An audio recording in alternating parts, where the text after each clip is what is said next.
কাঁচা আমের সময় আর কাঁচা আমের আইসক্রিম হবে না তা কি হয়?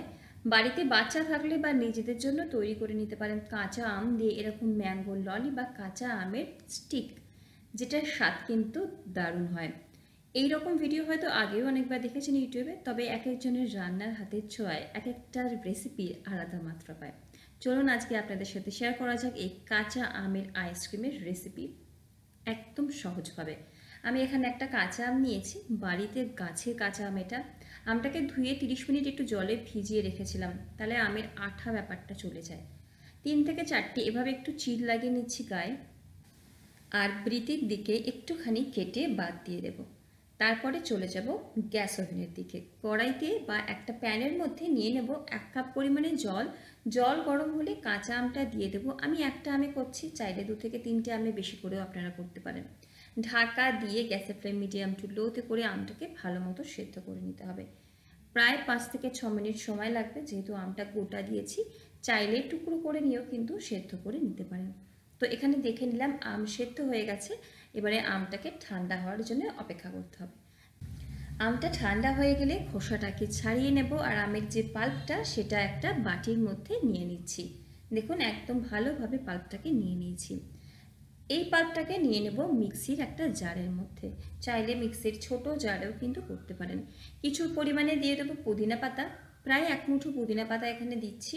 পুদিনা পাতার পরিমাণটা যদি ফ্লেভারটা কম চান একটু কমও দিতে পারেন। তার মধ্যে দিয়ে দেবো আমি গুঁড়ো করে রাখা চিনি। আমি এখানে প্রায় 1 কাপ পরিমাণে গুঁড়ো চিনি দিচ্ছি, তবে এটা মেজারমেন্ট কাপের 1 কাপ নয়। বাড়িতে আমরা সাধারণত যে চা খাওয়ার কাপ ব্যবহার করি সেই কাপের 1 কাপ। আমটা কতটা টক হবে সেই আন্দাজে কিন্তু একটু চিনি গুঁড়োটা লাগবে। আর দিয়ে দিয়েছি 1 চা চামচ পরিমাণে বিট নুন। ভালো মতো একটা পেস্ট তৈরি করে নিয়েছি। এর মধ্যে দিচ্ছি গ্রিন ফুড কালার, তবে যদি বাড়িতে তৈরি করেন একদমই কালার দেওয়ার দরকার নেই। আমি সাধারণত বাড়িতে করলে কালার দিই না, যেহেতু ভিডিও করছি তাই কালারটা দিচ্ছি দেখতে ভালো লাগার জন্য। আর একবার ভালো মতো ব্লেন্ড করে নিয়ে একটা ছাঁকনি দিয়ে ভালো মতো ছেঁকে নিলাম, যাতে মসৃণ হয়ে যায় মিশ্রণটা। আর তার মধ্যে দিয়ে দিচ্ছি কিছু পরিমাণে একটু ঠান্ডা জল, কারণ এত ঘন মিশ্রণ আমাদের লাগবে না। একটুখানি কিন্তু মিশ্রণটার মধ্যে জল মিশিয়ে ভালো মতো মিশিয়ে নিচ্ছি। অবশ্যই টেস্ট করে নেবেন, যদি মনে হয় চিনির প্রয়োজন সেক্ষেত্রে একটু চিনি, একটু বিট নুন অ্যাড করে দিতে পারেন। এই আইসক্রিমটার মধ্যে চাইলে আপনারা ভাজা জিরের গুঁড়ো দিতে পারেন, চাট মশলা দিতে পারেন ফ্লেভারের জন্য, বাট এটা এমনি খেতে দারুণ লাগে। তো এই ম্যাঙ্গো স্টিক আইসক্রিম বা ম্যাঙ্গো ললি করার জন্য মিশ্রণটা একদম রেডি। আমার এখানে কুলফি মোল্ড ছিল, তো এই মোল্ডের মধ্যে মিশ্রণটা ঢেলে নেব।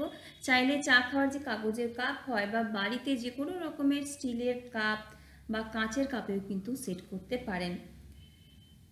মোল্ডটা সম্পূর্ণ ঢালছি না, একটু উপর থেকে আমি ফাঁকা রেখে দিচ্ছি। আর এরকম অ্যালুমিনিয়াম ফয়েল চৌকো চৌকো করে কেটে নিয়েছি, ওপর থেকে মুড়ে দিচ্ছি। যদি কুলফি মোল্ডে ঢাকনা থাকে তাহলে ঢাকনাটা আটকে দিতে পারেন। এই একটা আম থেকে আমার 6টা আইসক্রিম হবে, 4টে কুলফি মোল্ডে আর 2টো আমি কাগজের কাপের মধ্যে সেট করতে দেব। ঠিক মাঝখান থেকে ছুরি দিয়ে এভাবে চিড়ে দেব, আর একটা করে কাঠি ঢুকিয়ে দেব, যাতে আইসক্রিমের স্টিকগুলো সোজাভাবে থাকে। আমার ভিডিও কেমন লাগছে অবশ্যই জানাবেন। আপনারা কোথা থেকে দেখছেন সেটা জানালেও আমি খুব আনন্দিত হব। ভিডিও যদি ভালো লাগে একটা লাইক আর শেয়ার করার অনুরোধ থাকবে। আর চ্যানেলে নতুন বন্ধু হলে অনুরোধ করব সাবস্ক্রাইব করে পাশের বেল আইকনটা প্রেস করতে, যাতে যখনই ভিডিও আপলোড করব নোটিফিকেশনটা আপনাদের কাছে পৌঁছায়। তো এবারে আইসক্রিমটা সেট করার পালা। ডিপ ফ্রিজে রেখে দেবো 7 থেকে 8 ঘন্টার জন্য। তৈরি হয়ে যাবে আমাদের ম্যাঙ্গো স্টিক। 7 ঘন্টা রেখে দিয়েছিলাম ডিপ ফ্রিজে, তারপরে ফ্রিজ থেকে বার করে এনেছি। আমাদের আইসক্রিম স্টিক একদম রেডি। জাস্ট 2 হাত দিয়ে এভাবে একটুখানি হালকা হাতে চেপে নিলেই হাতের গরমে এই সাইডগুলো আলগা হয়ে যাবে, আর আইসক্রিম স্টিকটা খুব সহজেই বেরিয়ে আসবে। চাইলে একটা কাপের মধ্যে জল নিয়ে জাস্ট 2 থেকে 3 সেকেন্ডের জন্য মোল্ডগুলো একটু জলের মধ্যে ডুবিয়ে দিতে পারেন। তো তৈরি হয়ে গেল ম্যাঙ্গো স্টিক। খেতে দারুণ হয়, অবশ্যই একদিন বাড়িতে তৈরি করে জানাবেন কেমন লাগলো। আজকে এই অবধি, দেখা হচ্ছে পরের ভিডিওতে অন্য কোনো রেসিপি নিয়ে। আপনারা সকলে ভালো থাকুন, সুস্থ থাকুন, হাসি খুশি থাকুন। ধন্যবাদ।